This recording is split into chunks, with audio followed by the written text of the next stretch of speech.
katahimikan ng San Rafael Public Cemetery sa Bulacan, binasag ng mga sigaw.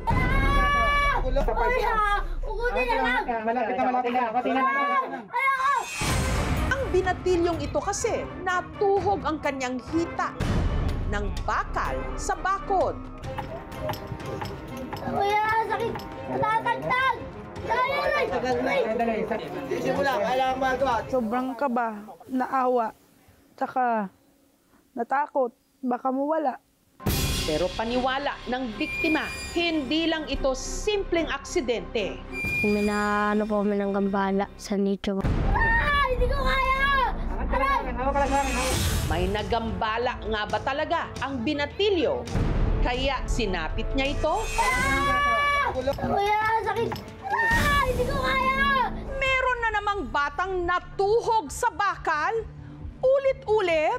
Ang binatilyong natuhog ng bakal, ang 13 anyos na anak ni Josie na si Marjon, sideline daw talaga ng mag-ina na maglinis ng mga nicho tuwing undas. Nagdadamo, nagkakaskas ng mga rehas, lahat. Siya nagtagaigib ko. Kung minsan po, kumikita kami ng 300, 400, 500.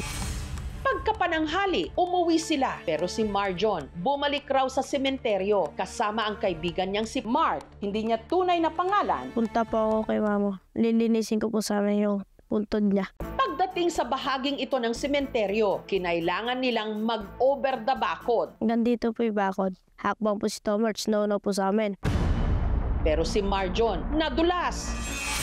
Kaya ang kanyang kanang hita natusok ng bakal. Titilawag sa command center namin ay natusok na bata na bakal. Ipiti ko na! Kaliwa! Tumakbo na kami, papunta dito sa nicho. Nakikita ko yan ako, tumutulo na yung luha ko kasi yung anak ko, nakita kong sa ganyang sitwasyon. Kaya ako'y nanglulumo. Ang problema ng mga rescuer, hindi raw nila basta-basta pwedeng hugutin ang bakal. Possible na mayroong bumulwak o dugo. Gumamit sila ng spreader cutter. Kuya, sakit! Natatagtag! Hugutin na lang bigla! Biglaan! Paig ako! Aray! Kuya! Ipiti ko na! Kaliwa! Aray! Ipiti ko! Sobrang kaba, naawa, tsaka natakot, baka mawala. Hindi ko kaya! Hawak ka lang sa akin. Ayoko! Kuya, ayoko nga! Potentiis na lang, matatanggal na yan. Yun. Sakit naman ni Daray! Pinutol po namin ang 6 na part po ng bakal para mahugot lang po namin yung bata. Ikaw yung mag-agim. Yun, hanggang na. Dahan-dahan ka, huwag yung persahin.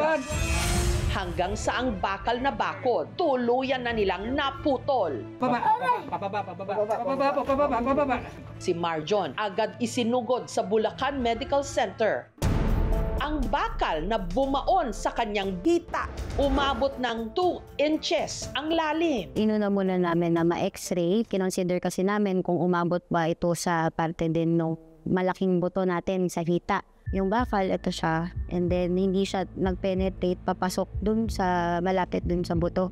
Si Marjon sumailalim sa isang procedure na kung tawagin, double set-up foreign body removal. Hawak-hawak ko siya. Pag masaktan ka kako, i-ano mo na lang kako sa balikat ko, iyakap mo na lang todo. Makalipas ang 15 minuto, natanggal sa wakas ang bakal sa kanyang hita. Kinabahan po ako. Sabi ko po sa isip ko, baka mamatay na po ako. Walang natamaan kahit anong vital na laman o kaya ay ugat. Na-discharge siya after namin siyang ma-stabilize dito sa emergency room. Ito po yung sugat ni Marjon, magaling-galing na. Kasakit ba yan? Parang kinagat po ng langgam. Ito po yung bakal na nakatusok kay Marjon. Ito po yung pinagbaklasan ng hita niya. Hanggang dito po na. Ibabalik po ito sa punchon po, welding. Pero paniniwala niya ang nangyari sa kanya, hindi lang basta aksidente. Hindi ko kaya! Kung may naano po kami ng gambala sa nicho, huli ko po nga pa. bago po ako natusok ng bakal po. Baby po ata siya o present edad ko din po. Nangingi siya ng tawad doon. Kaya pinatulusan ko nga siya ng kandila. Papaunan lang po noon dahil nga basa ang lupa, basa yung mga pader, kaya nagkaroon ng lumot at naging madulas. Iniiwasan po, pinagbabawalan pag-akit sa mga bakod. Hindi na po ako ulit umakit ng bakal po. Ma, sorry ma. Gastos lang din ito. Wala naman masisisi. Disgrasya eh.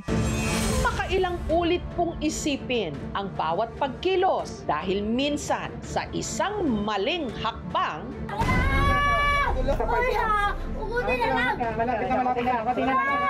pwedeng ang isang paa mapunta sa hukay. Hindi ko kaya! Kuya, sakit! Natatagtag! Ay!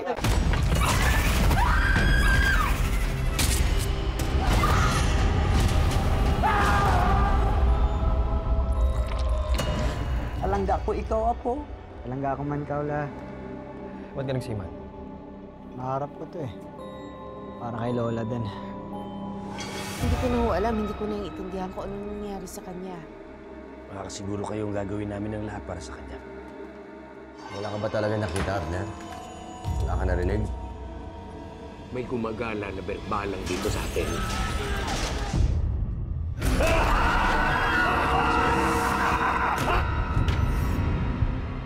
Ang mga nangangambang puso't isip, ginagamit nila ng demonyo para kumapit sa kaluluwa ng tao.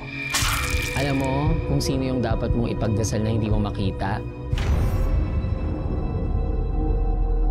Si Pochong. Kumakain ng patay, may mata ng pusa, may pakpak ng pamuki, lumalakas kapag kabilugan ng buwan. Mag-iingat ka sa masusunod mo sasabihin. You know about the Pochong? Please refrain from talking about Pochong. Do not attract its attention. Father Rex, yan po bang pinakamatinding sanik na naharap ninyo? Hindi ako titigil hanggang hindi ako nakapaningin. Hindi tayo magpapatay. Kakampi natin ng Diyos. Huwag sumapakita sa akin! Ha? Masusunod ang kaluluwa mo, Silvier mo! Mapatawad ang Diyos sa lahat ng lumalapit sa kanya!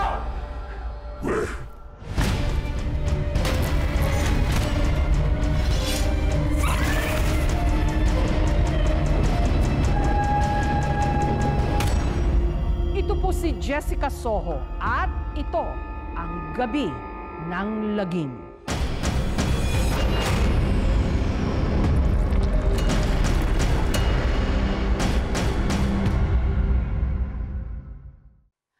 Thank you for watching, mga kapuso. Kung nagustuhan niyo po ang videong ito, subscribe na sa GMA Public Affairs YouTube channel. And don't forget to hit the bell button for our latest updates.